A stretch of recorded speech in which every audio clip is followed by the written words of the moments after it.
This is the Horror Scouts podcast. Put on your tinfoil hats because we're about to review No One Will Save You.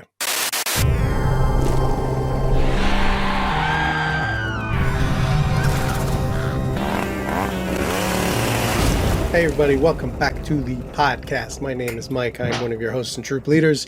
I'm joined as always by your other two hosts and troop leaders, Brian. Hello. And Nick. Howdy. And you are checking out the show in one of two ways. You're either on YouTube at youtube.com/@horrorscouts or listening to us on your favorite podcast service. If you want to skip all this intro mumbo jumbo and go straight to the review, timestamp is in the doobly-doo below. And full spoiler warning, all of our reviews contain full spoilers. So if you don't want anything ruined for No One Saves You, go check out the film and then come on back and hear what we have to say. And then let us know what you have to say in the comments. Okay, here we are. We got postponed a little bit after watching this film, so we're all hoping that we can A little rusty, yeah. remember everything. But still October, still in the spoopy season, getting our movies in. We were talking beforehand, before we started rolling, just catching up on stuff. And yeah.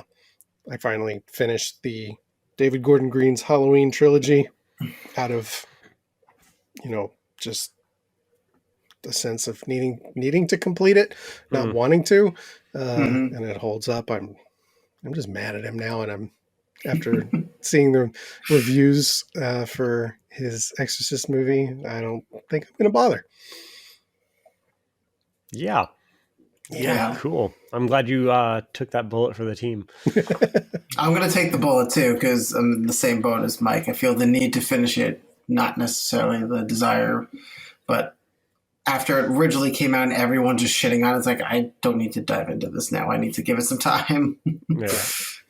It's just, it feels like, the first two are so connected. Like, I think the second one picks up immediately after the first one ends. Mm-hmm. And now the third one is like 4 years later or something, and introduce this new main character. And it's like, it just feels very you should have just done two. It would have been fine. Right. But, yeah. Not everything has to be a trilogy. Yeah, exactly. Yeah. Cool. Yes. Pass. It's already on streaming for those who do want to check it out, though. It's still probably like a $20 rental, but Yeah, possibly. It just came out. I haven't checked the. I think it came out in the theaters the 8th. 8th, yeah. And we're recording, today is the 24th. So, yeah, 16 days and it's streaming already? I know they push things quickly, but says a little something. Mm-hmm. Yeah, for sure. I don't know. You guys got anything you wanted to chat about? Not really. No. I've been doing a lot of horror rewatches and such. So we've discussed some of these. Like I just rewatched The Fly because I had made my wife rewatch it. Yes, it's more sci-fi than a horror, but she watched that thing in total silence. And as soon as the credits, she goes, "That was disgusting." I hated that's that. the whole point. Yes. Yeah. She's like, "I was uncomfortable watching most of that movie." I was like, "Good, he did his job." Yeah, and that's Cronenberg. I just watched that for the first time. I've been having a little bit of a Cronenberg month this time. Figured I should catch up on some more of my classics. So I've done that, Videodrome, and Dead Ringers. So, nice. Varying degrees of success between them, but yeah. We went a different direction yesterday and watched Black Sunday, the 1960 Mario Bava movie. She also did not care for that one. I mean, she doesn't like horror in general, so like they're all going to be a stretch. Yeah, but she did actually really like Candyman. She enjoyed it, and then she's like, she loved the ending. She thought like the way that wrapped up, she loved that. Cool. And the first one we did this one, so we try to do Movie Monday. So the first Monday we watched Night of the Living Dead, and out of horror, she likes zombies the least, but she enjoyed the movie. She could appreciate what it was, and still there was focus on people, and sometime, because it's on the 1001 movies you should watch before you die list, we're going to watch Dawn of the Dead, but I told her you're not going to like that one as much, so I'm not going to force it on you right now. But so yeah, there's certain things she likes and there's certain things she clearly doesn't like. I think part of the problem with Black Sunday was just like, I mean, it's a 1960 Italian movie, so it's a little rough around the edges. The dubbing is bad. The story even felt a little padded even for its time in some spots, but I like it. It was a good movie. But what are we doing next week? Oh, I don't think we actually picked Monday's movie yet. If we did, I don't remember it. But yeah, there's one more she's getting. Oh, no. Bram Stoker's Dracula, the 90s Dracula. Okay. She doesn't love vampires either, so I don't know why she chose that one. It's a classic. It is, and I haven't watched that in years, so I'm actually excited to revisit that, but I'll let you guys know how that goes. Yeah. Cool. You'll have to write down to get an update from you. All right, so let's say we jump into our review for No One Will Save You. As I mentioned at the cold open, we're talking aliens this time. So just a little bit of info about the film, written and directed by Brian Duffield, and basically just starring Caitlin Dever as Bryn. And the quick synopsis is: an exiled, anxiety-ridden homebody must battle an alien who's found its way into her home. So we don't do many alien movies here. Nope. I'm trying to think of ones we've done. I mean, well, Pod. He says seething. Hashtag never forget. Never. And I mean, A Quiet Place. Those are alien movies. So this one felt a little more A Quiet Place, with as far as the design of some of the aliens, and in kind of a punny sort of way, definitely A Quiet Place. I don't know about you guys, but I had no idea. I don't think anybody did because they didn't advertise it. No. Yeah. This film basically has no dialogue, which was quite the surprise. It was a fun surprise. Yes. I wish I wrote down the minute I had the thought going, wait a minute. Yeah. No one said anything yet. Yeah. Are we pulling a Wally here? Like, I think when she's trying to get her car to start and she's yelling, being all frustrated, she says, come on, in her emotions. Like it was around 27 minutes in. Though, according to IMDb, the first official spoken line was like an hour and 9 minutes in. So, but there's only a few words spoken through the whole movie. Yeah. Which was, I mean, I think it worked. I don't think the movie suffered for, actually, wait a minute, back up. We forgot something. You forgot something. I remembered. Oh, okay. You gotta stop me. Say, Mike, hold your fucking horses. I forgot.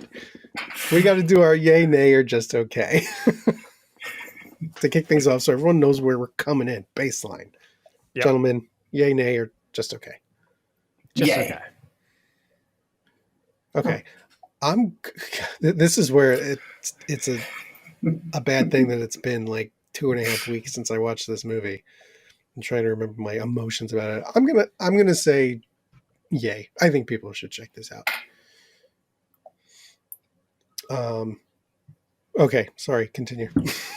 Yeah. So it didn't suffer from not having any dialogue. I think Caitlin did an awesome job. We were saying before we were recording, Brian and I remembered her from Booksmart.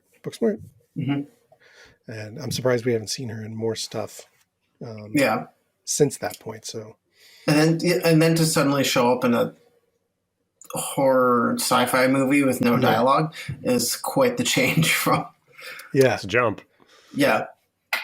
It's so funny it has no dialogue though, because I'm watching, like, they made it so believable, especially setting up her character, how she was and how she lived her life as Bryn and whatever.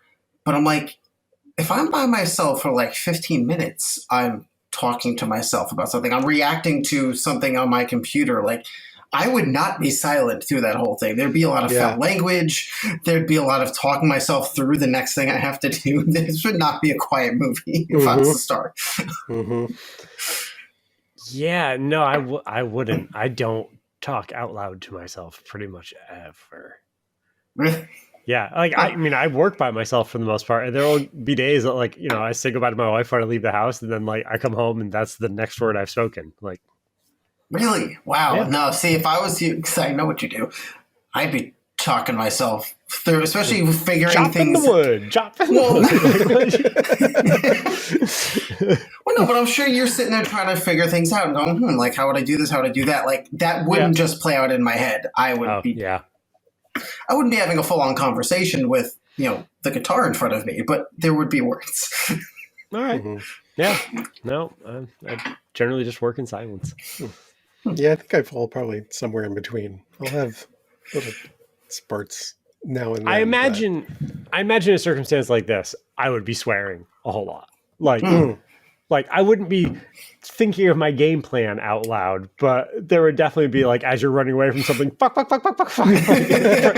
sure, for sure. Yeah.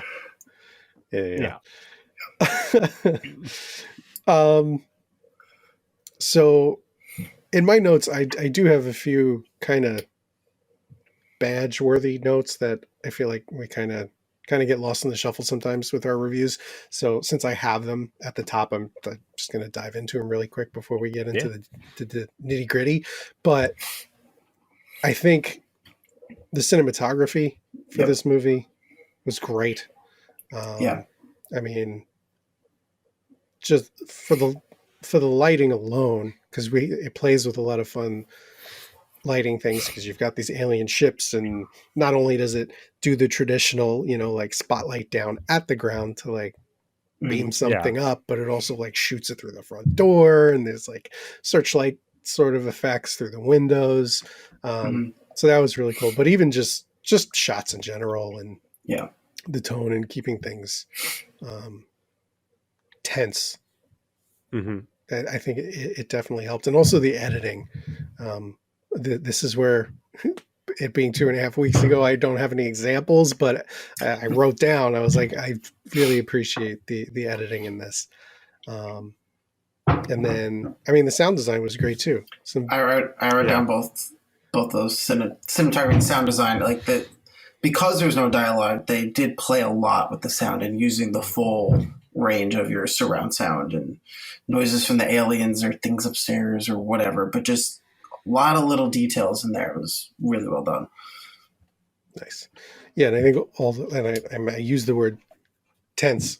All those things play into, right? This actually felt tense at times. It might be just because she was dealing with this alone.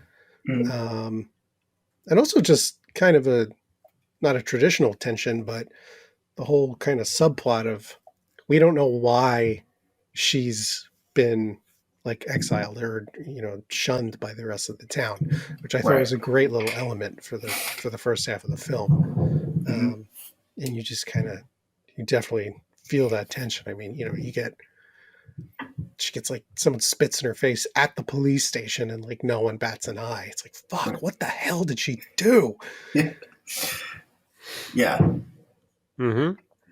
Which is why the other badge-worthy thing I wrote was acting, because part of it all comes down to writing and directing stuff too, but she played that part so well, and you still liked her, and you got to know enough about her just from how, not partially from her surroundings and what she was doing, but how she was feeling. Like you were with her this whole time. Like you're kind of rooting for her. You just got sucked into this movie so easily, at least I did, without anyone telling me why I need, like verbally telling me why I need to. And I thought that was quite an accomplishment, to which I don't know if would fall into a badge, but one of the things I loved about this, to me, was unpredictable. And the whole lack of dialogue played into it, but it was an alien movie. Yes, they came down, but because it was solely focused on Bryn, like, there was no precedent of what could happen next. Like, the best you could predict is when she pulled out the mop to fight off the one alien. Like, yeah, there's probably going to be an impalement scene. Like, that's about as far as a prediction could go. And even then, it was just, you know, in the shoulder. So it really kept you on your, you know, kept the tension, but also just, what's going to happen next? Where is this going? Where are we heading with this thing? Why are they here? What's going on? And to have something in 2023 where I can watch the movie and literally not know what the hell's going to happen here, and especially considering where it went, really didn't see that coming either. As far as the tour when they actually get to her, so that's just an incredible feat, I think. Yeah, for sure.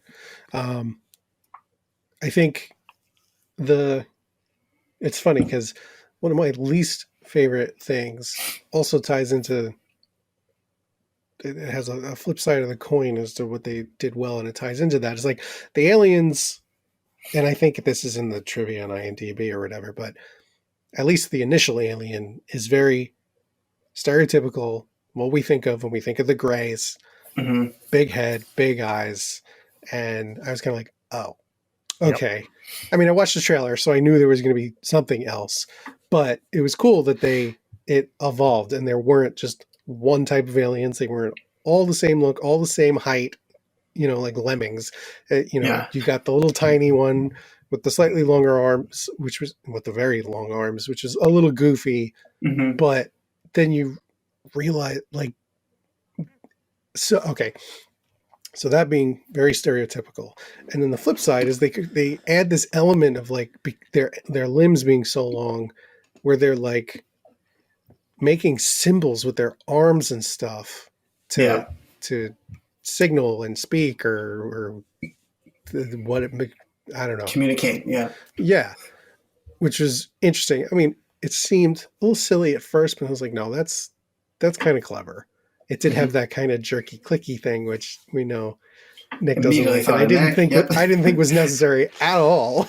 But, and like, that's why this movie gets to just okay. I agree with everything you guys have said as far as the direction of, you know, you not being able to see where it's going, and I liked the evolution of the aliens throughout, but it was also extremely trope heavy on like, oh, a scary thing has to be dark and, you know, look like the Slender Man and Creek, but also it's an alien. So let's go, you know, look at 1950s Americana and do that. Whereas like you could throw on Invasion on Apple TV and see a completely unique alien shape and design that you've never seen before on what's equivalently of, you know, broadcast TV versus big budget movie. It's like, I don't know. Like that alien design sucked. I was very surprised that we saw it as early on as we did. So that was a surprise, and I was like, oh shit, they're going to show us the alien right now. And then I was like, oh, it's just it. I was drawing this when I was in 6th grade. Okay, cool. But I wonder. I totally understand that criticism, but I also wonder if that was intentional. I mean, very intentional as opposed to being lazy, where, you know, she's supposed to be living this idyllic town, you know, one road Main Street town, very classic style. She's got a very traditional house and, you know, living space, and the alien is an alien to any human. Any alien to a human should be frightening. Like, where the fuck did you come from? Right. And so to not make get too horror focused, but more on like what's happening with her. That's why they went just classic. Because even the UFO design was, or their spaceships, I guess we identified pretty standard. Them. Yeah, they did play with it a little bit, but yeah, they were saucers. Like, so they clearly went, you know, 50s style alien for some reason. Maybe it was to be less distracting, though I guess in some regards it could be more distracting if you're going, why the hell did you choose that? But yeah, like they were all CGI, like very, very CGI'd anyways. So give me a unique design. Like, you're not building the practical effects for them. You might as well have some fun with it and make it fucking bonkers. And it just, I don't know. it was lackluster. Like it was cool to see variants of them and not have them all be identical, but even the variants of them, I was just like, okay, it's rooted around this one central concept, and it's not a look that is anything I haven't seen a million times before. And like when it stands up on its tippy toes and I was crawls just across say, the floor, I just what the remembered actual that. fuck is the utility of that? Like I that's don't know, but I thought that was kind of cool. it's the least effective way it could possibly move. Like what? Like you get this terrifying scene of her running and hiding under the bed. You're looking, her POV from there out towards like where the alien lands on the ground, and then it's just like, like what is that? Yeah. It's nothing. Yeah, I remember rolling my eyes for that. Yeah. Yeah. I don't know. Like, I liked so much about this movie, except for the things that were supposed to be inherently scary weren't. Like the entire time. So. One other thing that's an Alien story staple that they did their own little tweak on, which I appreciated, was the quote unquote crop circles.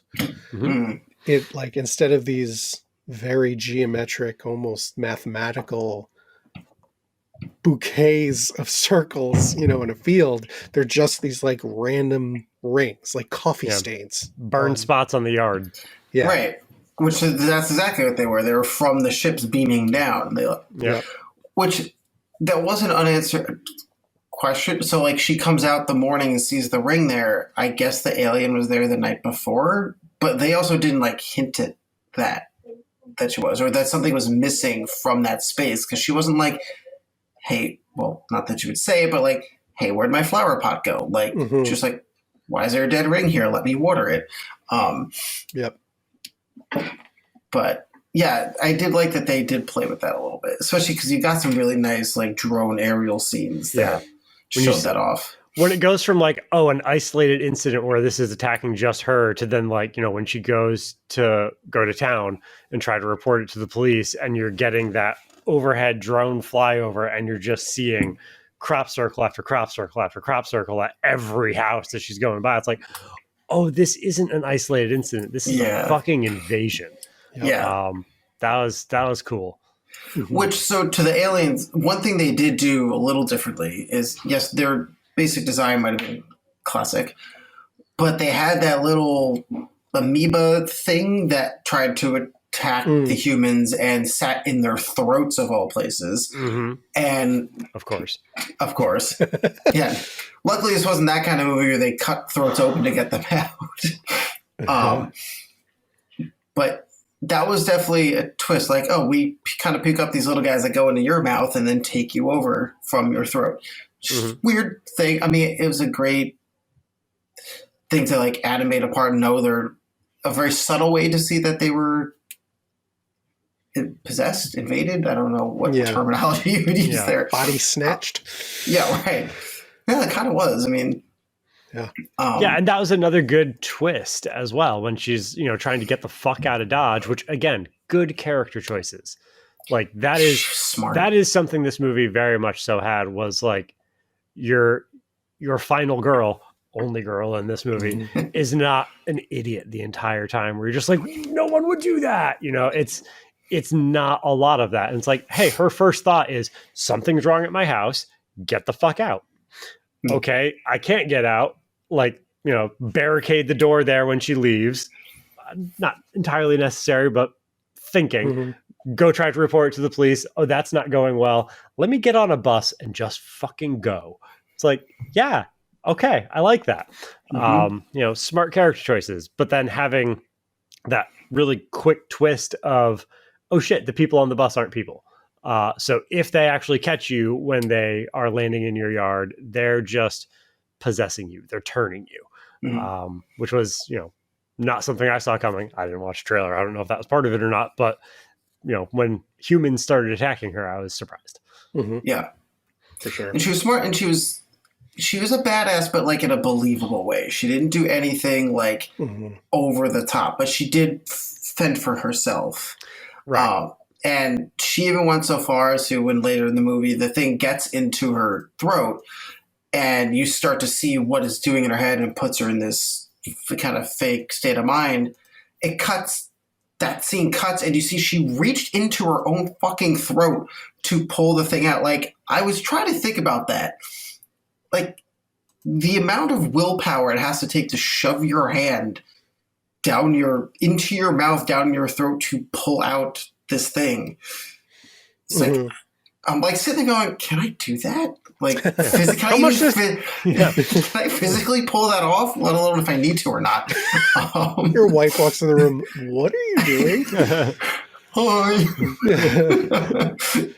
And also do it in the midst of hallucinating, essentially. Yeah. Right.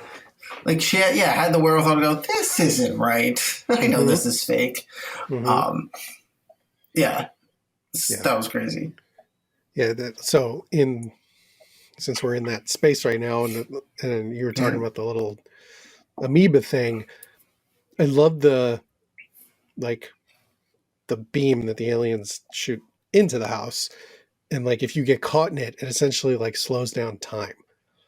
Yeah, which was really like fun and clever, because it easily could have just been like, all right, you're suspended and frozen and you can't move, but it really gave that sense of no, it's messing with time, which I thought was pretty cool. And gravity, because maybe there were two different beams, because the one where she got possessed, she ended up getting onto the ceiling.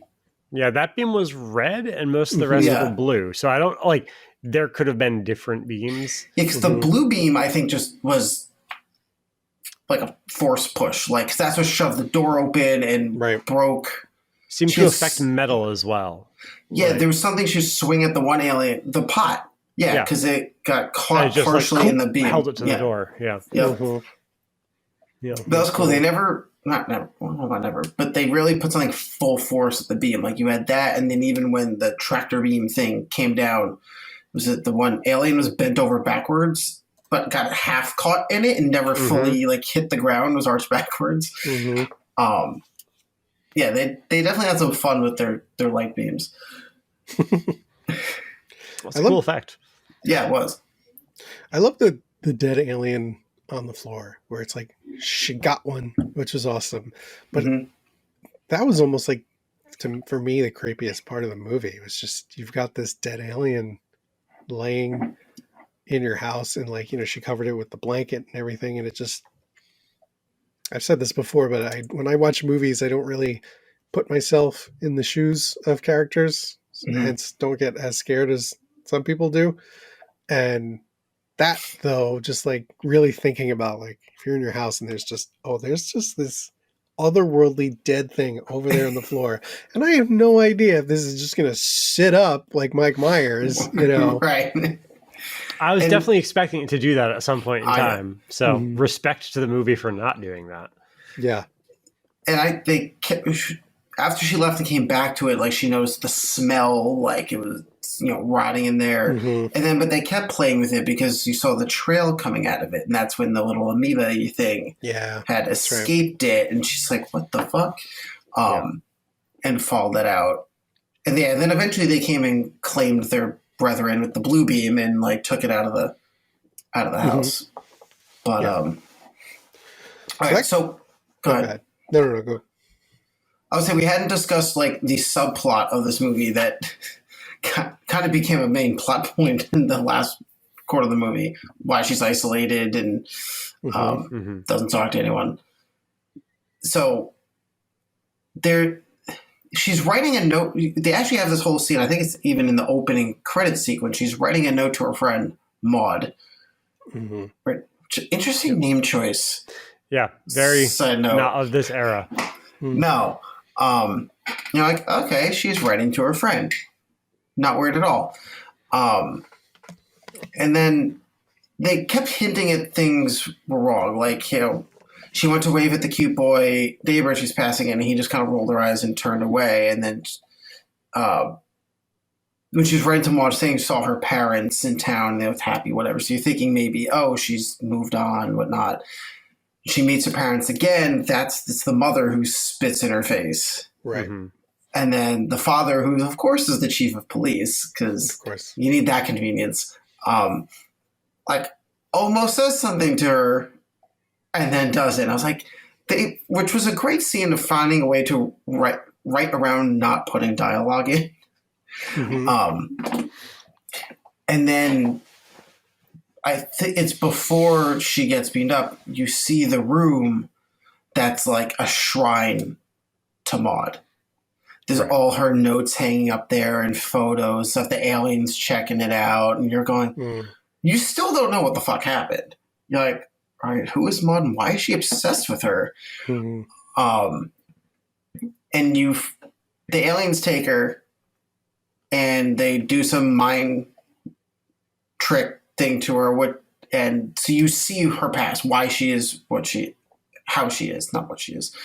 And in a freak accident, they were fighting in a field. Maud swung at her. She went down. Why she escalated this, we'll never know. Picked up a rock and swung it at Maud, and it was a fatal crack to the skull. Mhm. And so little one-horse town went, you're shunned. And why she's stayed in town, we'll never know. That's my question. That's the lore that I need. We don't get to know her family. Like, why is she alone? Are both her parents dead? Like, at that age when she was a kid, presumably no. But she lives alone in a farmhouse that seems like probably was a family home. Maybe not, but like, if you were shunned by your entire town and you clearly aren't super duper close with your parents, they're never mentioned, they never come up. Why the fuck would you stay there? Mhm. Like, she works from home, she builds little things and she mails them out. She has no need to stay in that particular town that hates her unless her family is there. And there's no attempt to hint anything about her parents or family whatsoever, which I found to be a little bit strange. Like, they give her just enough backstory to explain why she's isolated, but it opens up like a whole lot more questions that I now found myself being like, but why? Mhm. Yeah, I guess we only saw Maud's grave, right? We didn't see her parents. Not that I'm aware of. You know, the house that size, I assumed it was, family owned, like you said, but yeah, they don't explain that for whatever reason. Yeah. Not that it takes away from the movie at all, but like, she is such a rational character with like everything else that she does that you would assume she's surrounded herself in a place that doesn't want her and built a career for herself where she doesn't need to interact with people. Why be there? It's nothing but pain and bad memories and people that hate you. Right. Yeah. But I think that's also probably why. It's guilt.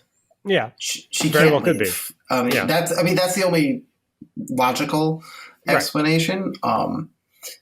So the alien, the fun twist of this is, I guess, that the aliens see all this and it teaches them love and compassion, and therefore she helps the invasion.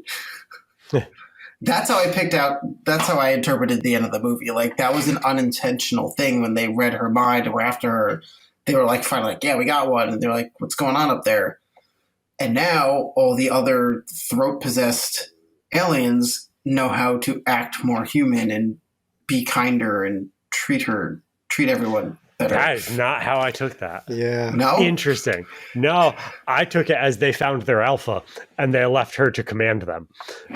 Because they're all living in her perfectly orchestrated little fantasy land now of everything being like perfect, where she's the central character of this little community now. I took it as like, oh shit, this one did a murder. This one fights back. This one evaded us and quasi won. She's going to command this little section type thing. It felt very like we found our alpha sort of vibe to me. That makes sense. No, that makes a lot of sense. Mike, what's your version? Mine, I didn't really come to a final concrete thought on it. I was left a little confused, but I thought they kind of they saw why she is the way she is and that she doesn't have connections with anyone, and they kind of just decided to leave her be. Like, oh, you're not gonna Like she's not going to try and save humanity, or like she just wants to be left alone. So what we're planning to do isn't really going to affect her that much. So we'll just leave her alone and let her live in this new world that we're creating. But I didn't have a final idea because I was kind of left confused about why they're like taking over the humans with their little amoeba things. And like if the first alien that she ends up killing and the amoeba thing comes out of it, why was there one in that alien? And if they're in the humans long enough, do they turn into the Greys? Like Right. I couldn't figure out the motivation for the aliens. Like what's the point of taking over people if you're just, in the end, just going to let them act like people? Yeah. You know? Right. Yep. Because in the end, we get this weird scene of like this garden party or whatever, and then like she's dancing with the cute boy, and it's all working out great for her because no one, they're not human anymore, and they don't know what she's done, and it's like, oh, this is the life I want, but why? Oh, it's funny, that scene in particular, that and everyone waving to her, is how I came to my conclusion is like now they took over the humans but are acting like humans with her and dancing with her and acting like everything's peachy. But Nick's interpretation also makes a lot of sense. I don't know. But to Mike's point, this is where just a teensy more lore could have gone a long way, but it would have been really hard for them. I guess they could have explained it in Alien somehow, or in pictures, or something without dialogue. Because they never, I don't think, they showed any alien like die when they did that. We saw it come out of a dead alien. But like, as opposed to being another version of their life form, now they just have a new body to exist on this planet instead of where they came from, or something like that. Like, you don't know that. Yeah, I found myself thinking of like the little amoeba things as the actual alien, as the parasite that is controlling whatever host they're in.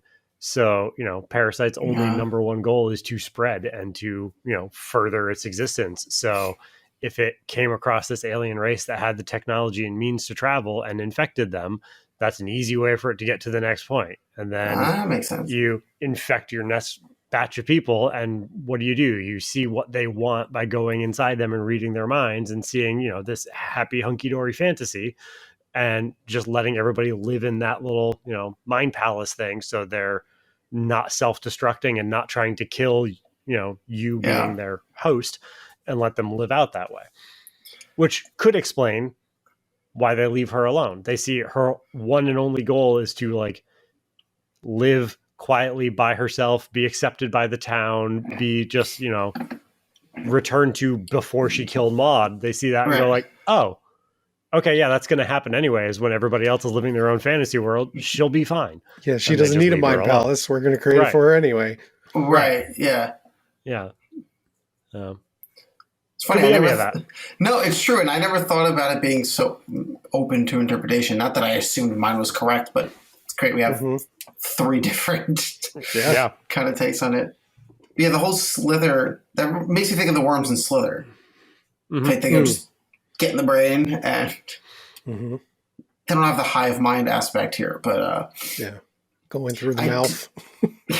I did like this after that little the dance, and it just pans out to the aerial shot, and you see a couple of the ships just floating over. Yeah, it sounds like, oh, this isn't over.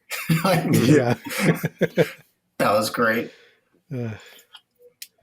So since we're in this kind of the hypothesizing space, what was this is the question I have written down in my notes. What was the symbolism of her, quote unquote, killing herself? Because there was the scene where she ran into herself in the woods or something, or out in a Oh, field. right. Yes. Wow, I can't remember like I why don't there remember. was two of her, No, or you was do. in Mind Palace, or Wasn't that after she was being chased by the spidery alien? okay, yeah. But how was there a double of her? Did they copy her? Or was that mental? I don't know. I don't remember this. No, Sorry. I'm remembering the scene now that you said it. I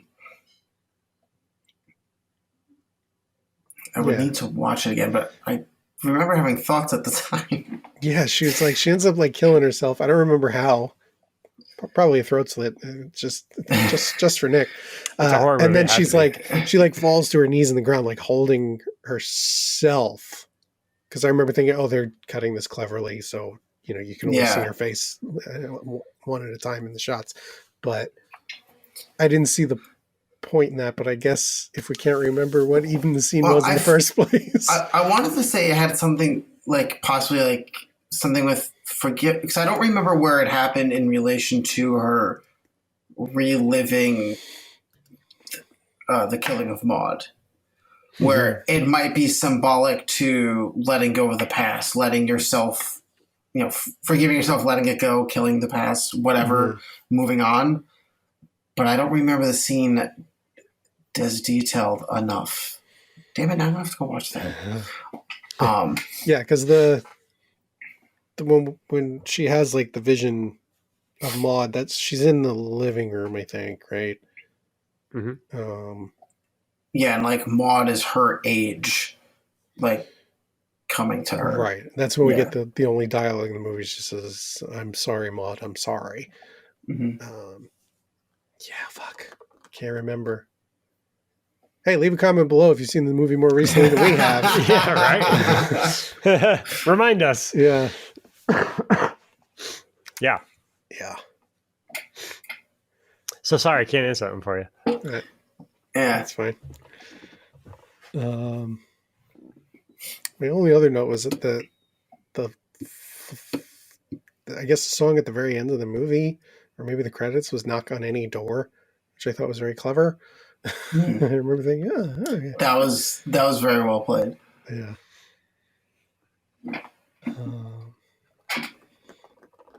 Yeah, I don't have any other big stuff. Oh, my favorite shot of the whole movie. She comes running outside, and the larger alien, or maybe, I don't remember how many sizes there were. Was there 3 or maybe 4? There are at least 3. There may have been 4. Okay. So I think the one that she ends up burning alive in the car. Oh, yeah. Okay. The right before they get to the spidery one. Yeah. Yeah. Yeah. So there's the gray, there's the itty bitty guy, then there's a medium, and then there's the really big one. Right. Chasing her and like breaks through that pergola thing. Yeah. Okay. So the medium one, right before she burns it in the car, like she comes out of the house and it's just like it crawls up and it's on the peak of the house. Like talk about cinematography with that shot. Ooh, that was good. Yeah, that was really good. Yeah. One little thing, which I thought was cool, was in the. Well, there's actually a few cool things in so the first time the alien shows up, shows up and then she's covering the windows and blocking the door and everything. She nails the quilt over the windows, and then the nails start slowly popping out of the wood. That was very cool. But the TV goes static. Everything's going crazy in the house, but the static on the TV isn't a natural static. It's like wavy, almost like kind of oily instead of just straight like sharp pixels. Just a tiny little thing, but I was like, that was very cool. That wasn't just like some graphic intern who didn't know what static looks like. Right. That was on purpose. Right. It was essential like interference in the image as opposed to just like snow. And like aliens would create some sort of frequency that we don't have that would make it different. Yeah. Yeah. That covers all my notes. Mine too. Actually, I had fewer this time, but we covered mine too. Okay, great. Well, that sounds like it's time to move on to some badges. So I kind of said all of mine at the top, but we can do the traditional one at a time. So I'll start with cinematography because that's the first one I said.